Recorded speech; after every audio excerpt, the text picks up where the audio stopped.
Guardião dos Pequenos é um podcast da Hopeful Brasil que orienta pais irresponsáveis de forma simples e acolhedora, como proteger crianças de 0 a 9 anos antes, durante e depois dos desastres.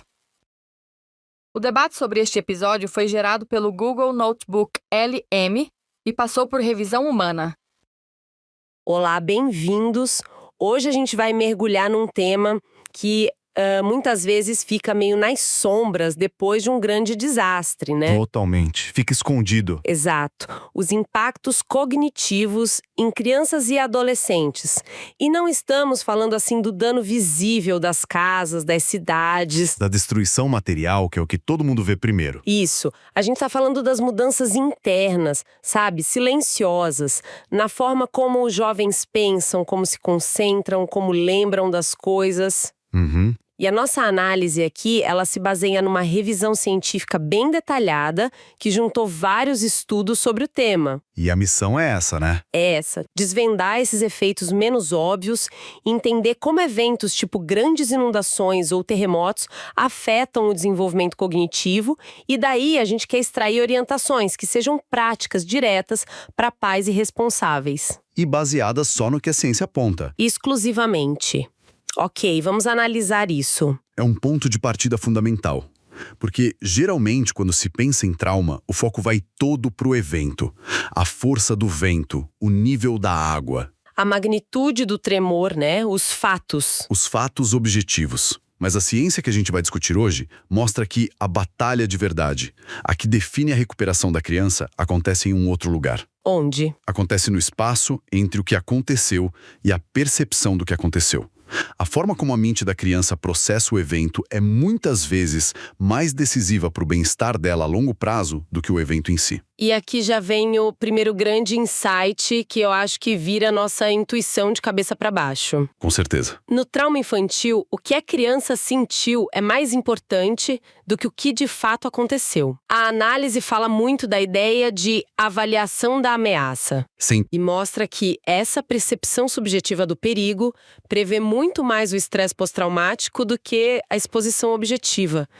Tem um estudo clássico que eles citam do furacão Andrew, que é perfeito para ilustrar isso. É um exemplo ótimo. Nesse estudo, o fator que mais previu o trauma numa criança não foi, o quanto a casa foi danificada ou se a família teve que sair. Não foi o fato objetivo. Não. Foi a resposta da criança a uma pergunta muito simples. Você sentiu que sua vida estava em perigo? Esse sentimento interno, sabe? Esse terror subjetivo era o verdadeiro termômetro do impacto. Caramba! Isso quer dizer que duas crianças na mesma rua, inundada, lado a lado, podem sair dessa com resultados psicológicos completamente diferentes. Exatamente. Uma pode ter interpretado tudo como, uma aventura assustadora, mas uma aventura. A outra pode ter sentido uma ameaça existencial. Isso é fascinante e um pouco assustador, porque o sentimento é invisível.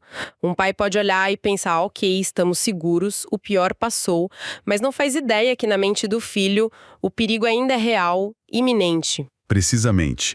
E o mais fascinante aqui é que essa não é uma conclusão isolada. A revisão que a gente está usando, ela menciona uma meta-análise. Que é um estudo de estudos, né? Exato. Que compilou dados de 96 estudos diferentes. 96. E a conclusão era sempre a mesma. A percepção da ameaça é o fator-chave. E o que isso muda na prática, para quem quer ajudar? Muda tudo. A abordagem deixa de ser, não foi tão ruim assim, ou você está seguro agora. E passa a ser, eu entendo que você sentiu muito medo, e estou aqui para ouvir sobre esse medo. Validar o sentimento se torna a ferramenta de cura mais poderosa. Ok, então a percepção do perigo é o gatilho. Mas o que acontece depois que essa percepção se instala? Como é que ela começa a corroer a visão de mundo da criança? Aí a gente entra numa área ainda mais complexa que a análise explora. As crenças e a culpa. É uma progressão, então. É uma progressão lógica e perigosa. Um desastre pode estilhaçar aquela crença fundamental da criança de que o mundo é um lugar seguro, previsível. Faz sentido. O artigo cita um estudo com estudantes noruegueses, depois do ataque terrorista de 2011 em Oslo. Meses depois, eles não sentiam só medo. Eles relatavam uma mudança fundamental na visão de mundo deles. O mundo tinha mudado para eles. De forma permanente. O mundo tinha se tornado um lugar mais perigoso e hostil. E quando essa crença de um mundo perigoso se instala, a mente começa a procurar culpados, né? Uma razão para o caos. E, tragicamente, muitas vezes a criança aponta o dedo para si mesma. Exato. E a análise destaca um ponto crucial aqui.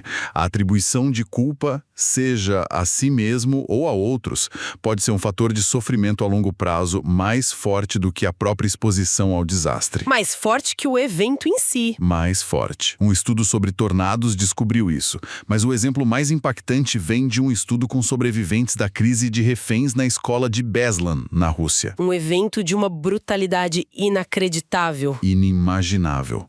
Nesse estudo, a autoculpa pensamentos do tipo se eu tivesse corrido para o outro lado ou se eu não tivesse feito barulho, estava diretamente ligada a um risco muito maior de desenvolver transtorno de estresse pós-traumático, o TEPT. É uma carga psicológica quase insuportável. A criança sobrevive a um horror. E em vez de alívio, a mente dela cria uma nova tortura interna, a da culpa. É uma carga imensa. Mas, e isso é muito importante, o mesmo estudo revelou um antídoto, um fator de proteção poderoso. Qual? Os adolescentes de Beslan, que diziam ter um forte senso de conexão com a escola, um sentimento de pertencer, sabe, com colegas, com professores, eles eram bem menos propensos a desenvolver TEPT, mesmo sentindo culpa. A conexão social funcionava como um amortecedor. Exato. Uma rede de segurança emocional que diminuiu os efeitos tóxicos da autoculpa. Isso mostra pra gente que o antídoto pro isolamento da culpa é a conexão. Certo, a gente está falando de processos internos muito profundos, como medo, culpa, mas como um pai ou um professor enxerga isso na prática? Onde que esses fios desencapados aparecem no comportamento do dia a dia? Essa é a pergunta essencial. E a resposta, segundo a análise, está em áreas que a gente pode facilmente confundir com outras coisas. Atenção e concentração. Ah, interessante. A mente de uma criança que passou por um trauma muitas vezes fica em estado de hipervigilância. É como se uma parte do cérebro dela estivesse o tempo todo escaneando o ambiente por novas ameaças. E aí fica impossível focar numa lição de matemática, imagino. Impossível. Ou na leitura de um livro. Essa parte do estudo do 11 de setembro me pegou de surpresa. A ideia de que uma criança a milhares de quilômetros de distância, que viu tudo só pela TV, pode desenvolver problemas de atenção reais. Sim. Isso amplia o raio do impacto de uma forma que eu não imaginava. Não precisa estar no epicentro do desastre para ser afetado. O impacto pode ser vasto e indireto. Hopeful Podcasts, aprenda ouvindo. A revisão cita um estudo com crianças expostas ao furacão Katrina. 10 meses depois, elas ainda tinham níveis mais baixos de concentração. 10 meses? É muito tempo. E menor resistência à distração comparadas com outras crianças. E tem um detalhe memorável que ilustra isso perfeitamente. Um experimento. Como foi? Os pesquisadores simplesmente colocaram para tocar sons de vento e chuva no ambiente. Para as crianças do grupo de controle, era só um barulho de fundo. Para as crianças que viveram o Katrina, esses sons aumentavam imediatamente os comportamentos de distração. O cérebro delas ouvia o gatilho. Exatamente. E entrava em modo de alerta, tornando a concentração impossível. É como ter um alarme de incêndio apitando baixinho, mas constantemente na sua cabeça enquanto você tenta resolver uma equação. É uma analogia perfeita.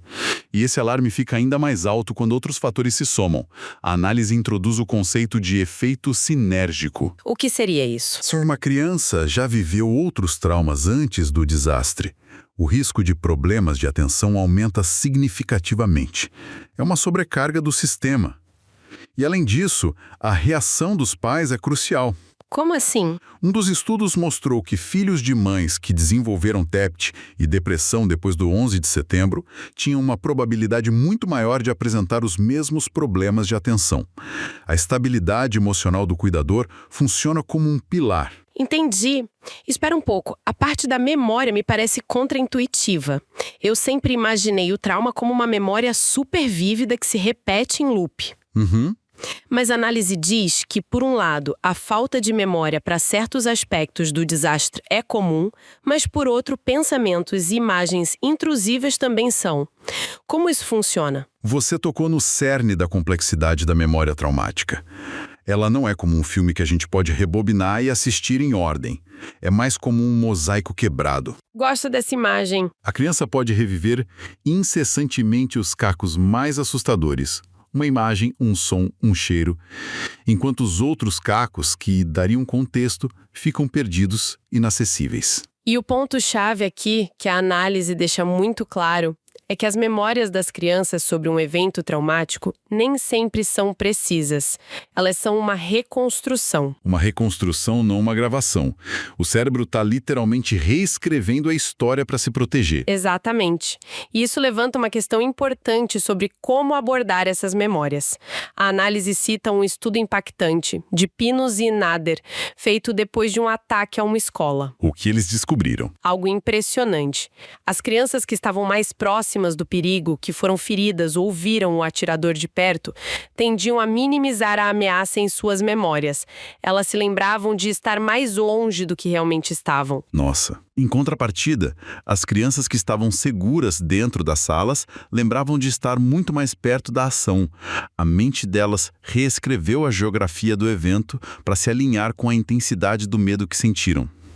Então, com a atenção dividida por um alarme interno e a memória reescrevendo a história, o que acontece quando essa criança entra na sala de aula? O impacto no desempenho acadêmico parece inevitável. Parece. E os dados geralmente confirmam. A revisão menciona que o desempenho acadêmico frequentemente diminui após um desastre. Cita um declínio no QI verbal de crianças depois do grande terremoto no Japão, possivelmente pela simples interrupção das aulas. Mas não é uma linha reta, né? Não, a relação não é sempre direta. Por exemplo, o estresse pós-traumático pode não afetar diretamente as notas, mas pode levar a um aumento da ansiedade em provas. E é essa ansiedade que derruba o desempenho. É um efeito dominó. E tem também os fatores externos, as consequências práticas do desastre na vida da família. Sim, e eles são enormes. A análise deixa isso muito claro, especialmente com os estudos pós-Katrina. Os estressores secundários. O que seriam esses estressores? A família ficar mais pobre, a perda de emprego dos pais, ter que mudar de escola e deixar os amigos para trás. Esses são fatores de impacto gigantesco no desempenho acadêmico. Às vezes até maiores que o trauma do evento em si. Exatamente. Às vezes o peso desses estressores secundários é até maior que o trauma do furacão. Imagine uma criança deslocada, numa escola nova, com a família em crise financeira e emocional. O fardo cognitivo que ela carrega é imenso. Certo. Com esse quadro complexo em mente, vamos para a parte mais importante. Com base exclusivamente nesta análise, vamos traduzir essa ciência em orientações práticas. O que pais e responsáveis podem fazer? O artigo nos dá um guia muito claro, baseado nessas evidências que a gente discutiu. Podemos resumir em 5 pontos principais. O primeiro é: validar a percepção, não apenas os fatos. Que é o que a gente falou lá no começo. Exato. Como vimos, a reação da criança ao perigo percebido é o que mais importa. O foco tem que ser em ouvir e validar os medos, em vez de tentar corrigi-los com a lógica adulta. Então, na prática, em vez de dizer não precisa ter medo, a inundação já passou, estamos seguros, o que um pai deveria dizer? Deveria dizer algo como: eu imagino o quanto foi assustador para você ver a água subindo. Vamos conversar sobre o que você sentiu naquele momento. Uma frase fecha a conversa, a outra abre. Perfeito. O objetivo não é negar a realidade, mas validar a experiência emocional da criança. Certo. Esse é o primeiro passo. Qual seria o segundo? Segundo, monitorar a culpa e as crenças. É preciso estar atento a sinais de autoculpa que podem ser sutis. Uma criança pode não dizer, a culpa foi minha, mas pode falar, se eu tivesse sido mais rápido, ou se eu tivesse avisado. E a análise mostrou que isso é um fator de risco enorme a longo prazo. Enorme. E o antídoto que o estudo de Beslan nos deu é promover o senso de pertencimento. Incentivar a criança a se reconectar com amigos, com a escola, com atividades em grupo.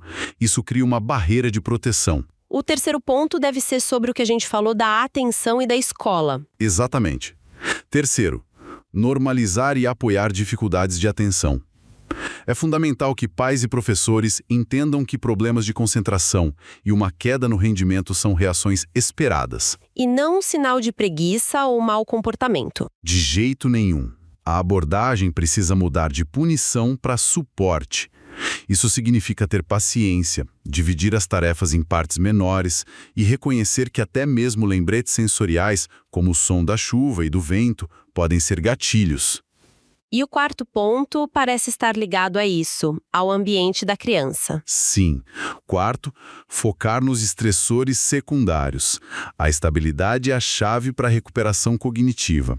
A análise destaca que fatores como a perda de emprego dos pais ou a mudança de casa podem agravar todos os outros sintomas. Então, restabelecer rotinas é uma forma de apoio direto. A melhor forma, mesmo as menores rotinas, horário de dormir, refeições em família, ler uma história à noite, funcionam como âncoras de normalidade no mundo que virou de cabeça para baixo.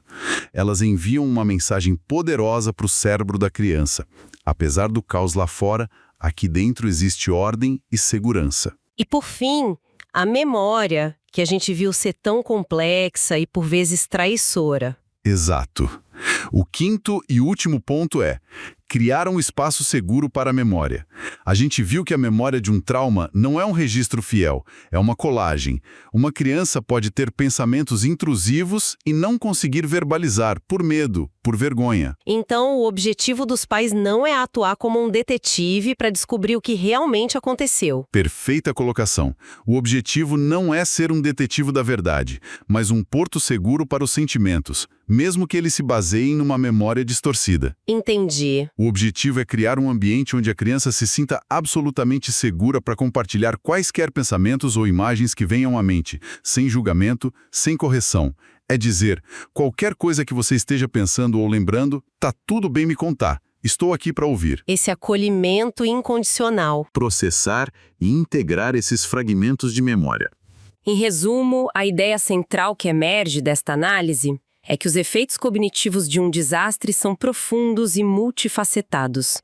Eles exigem um olhar que vá além do trauma visível e se concentre nos processos internos da criança, né? Perfeito. É isso. Como ela percebeu o perigo, como ela se culpa, como a atenção se dispersa e como a memória reconstrói a experiência. Exato. E para encerrar, eu queria deixar um pensamento final, provocado por uma pequena, mas fascinante menção na análise. Pois não. De passagem, o artigo cita um estudo sobre crescimento pós-traumático. E esse estudo mostra que a ruminação, aquele ato de ficar remoendo os pensamentos sobre o evento, pode ter dois lados. Tanto a ruminação involuntária, que é fonte de sofrimento, quanto a deliberada, aquela de ativamente tentar entender por que essas coisas acontecem, podem, em alguns casos, estimular esse crescimento. Que interessante. Isso nos deixa com uma reflexão, né? Depois de mitigar os danos, de oferecer segurança e validar os sentimentos, como é que a gente pode, com muito cuidado e no tempo certo, ajudar uma criança a transformar a reflexão sobre uma experiência terrível em uma fonte não apenas de recuperação, mas de uma nova perspectiva e de uma nova força? Este podcast foi produzido pelo programa Hopeful para o Desenvolvimento Humano em Desastres, que pesquisa os danos de curto a longo prazo causados pela exposição a desastres em qualquer fase do desenvolvimento do indivíduo, em seus 3 principais aspectos: físico, cognitivo e psicossocial. Este foi o Guardião dos Pequenos, um podcast da Hopeful Brasil que orienta pais e responsáveis, de forma simples e acolhedora, como proteger crianças de 0 a 9 anos antes, durante e depois dos desastres. O Guardião dos Pequenos está disponível no Spotify, no Apple Podcast, no Google Podcast ou na sua plataforma preferida. No aplicativo você pode nos seguir e ficar por dentro de todo novo episódio. Se quiser saber mais sobre como trabalhamos com educação em desastres, confira mais em hopeful.pro.